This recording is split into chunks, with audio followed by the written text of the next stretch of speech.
I'm here in the garden harvesting some abundance climbing beans that are kind of semi-dried on this wigwam, and I'm doing this to save seed for next year, of which there's going to be a lot of seed here. And one of the things that we want to get from our garden is obviously food, and we're always looking as gardeners, I don't know about you, but I'm always thinking, how can I get more food from this space? Well, it turns out there's actually a lot of crops or additional harvests that common crops provide that give you extra food. So there might be things that you're growing in your garden right now that you don't actually know are edible, and it's a real simple way to instantly increase the productivity of food coming from your garden. If you want to support the work that we're doing on this channel and beyond to help as many people grow their own food as possible, the best way to do that is grab your gardening supplies from hughesgarden.com. So that's everything such as tools, seeds, my books, Vigo garden beds and my own cold frames. The first thing you might not know that you can actually eat is this. This is purple sprouting broccoli leaves, but you can also eat cauliflower leaves, kohlrabi leaves, Brussels sprout leaves. You can just treat them a bit like a kale. So I'd strip them off the stem like that, so you can remove the tougher part. And then you've got this that you can chop, cook, saute, for example. It's just a nice thing that you can enjoy. Quickly on the subject of brassicas, which are just so productive in many different ways, one of my favourite harvests in the garden is kale flower shoots. I'm next to some kale here. It's the wrong time of year. Usually you let them over winter and then they bring this amazing plethora of flower shoots around March, April, May time to enjoy. But you're not just limited to kale flower shoots. One of the tastiest things I've ever eaten is the flower shoots of red cabbage, but there's other things, for example, pak choi and also swede. Swede, also known as rutabagas, also have another extra harvest, and that's their leaves. Just like a normal brassica, you can see it looks a bit like the purple sprouting broccoli. These are so nice to enjoy over autumn and winter, and if you leave some of the Swedes in over winter, in spring they send up a new flourish of leaves which you can treat as a nice leafy green. Next up is a crop that has really surprised me, and it's quinoa, and we're getting closer to the harvest stage for the seed or the grain, but the thing that I've learned recently that is so delicious is the quinoa leaves are edible. This grows so fast, it absolutely surprised me, but the leaves are so tasty, and also because they're kind of like a bit of a succulent feeling, they're really nice raw chopped up into salads, but you can also cook them down. One thing that we did recently was we added them in, mixed them into a Spanish tortilla, which is absolutely delicious. And when you cook them, they actually smell of quinoa. So this is an absolute must to enjoy. Similar crop to quinoa is amaranth, which looks stunning, but its leaves, especially the young leaves, are also edible, something to enjoy. And with this Amaranthus crutenus, it's a nice way to add a nice bit of colour to your salads. Beetroot and carrots are two things that gardeners love to grow. Obviously the roots are very tasty, but also the leaves. This is a beetroot leaf, and you can see that it's a little bit like chard because they are in the same family. This is absolutely delicious. Carrot tops as well, you can chop them up, you can make a pesto.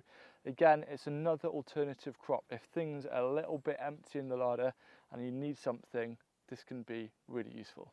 Radish is a crop that gives you 4 different types of harvests. Obviously you've got the root, you've got the flowers, which are absolutely delicious, you've got the leaves, you've also got the seed pods, which I think, even though they're right at the end of the chain in terms of the harvest lifespan of a radish plant, I think they're the tastiest because they really pop, they taste so good. There's lots of ways that you can cook and use them and pickle them, but growing radish and actually letting them flower is one of the best things you can do, and it also helps to extend the radish season in terms of flavour. You've still got that nice fiery crisp flavour, but in all sorts of different forms.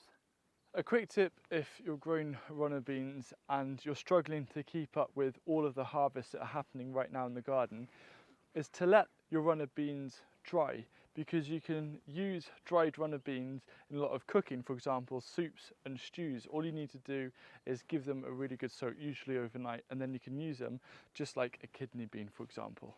I think that one of the most exciting extra or alternative harvests from a crop is from onions, and it's onion leaves.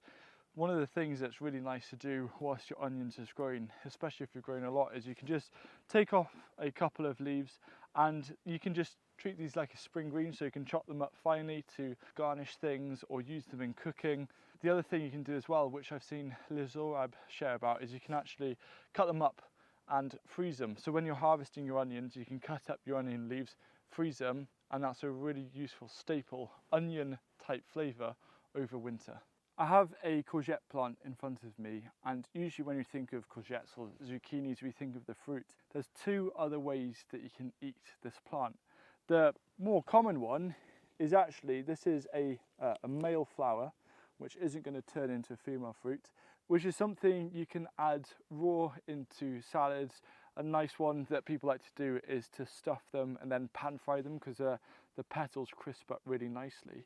But the other thing that you can do with courgettes and also pumpkins is their leaves are edible. And you might think, hang on a minute, aren't they spiky? But if you cut them down, it takes away the spikes. Two very tasty additional harvests are from both field beans and broad beans, as in their tops. So this is a field bean that's grown, and you can eat this top whole, which tastes really nice and fresh. And especially at this time of year, or in spring, or when you're taking off the tops, it's something that you can enjoy. And in the same spectrum of this harvest is pea shoots. So when you're growing peas outside and the plants are growing, feel free just to help yourself to a few of the pea shoots, because as the plants are growing, that's going to encourage them to bush out and become a bit more of a sturdy, high yielding plant. So it's something you might want to do anyway, and it's very tasty. Before I share my absolute favourite key alternative or additional harvest that a garden can offer, a lot of you wonder what happens to all the food that is grown from this garden. Well, actually, there's a great resource. My colleague Sam has just written a book that you can pre-order and support our crowdfunder, called The Nature of Food, which celebrates the 4 seasons of harvest that have come mainly using this garden to show you how to make some of the most amazing meals without needing any kind of technical skills or materials or equipment.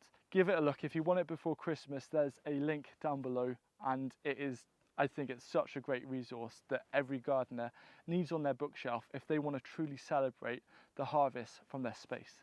October and November are pretty quiet months apart from harvesting in the garden, with exception to garlic. And garlic gives you so many different additional harvests. And this video here you need to check out, because it's going to influence the way that you plant garlic this year, and it's going to also show you why, for example, you should harvest garlic in May and all of the different ways of enjoying it. So check it out.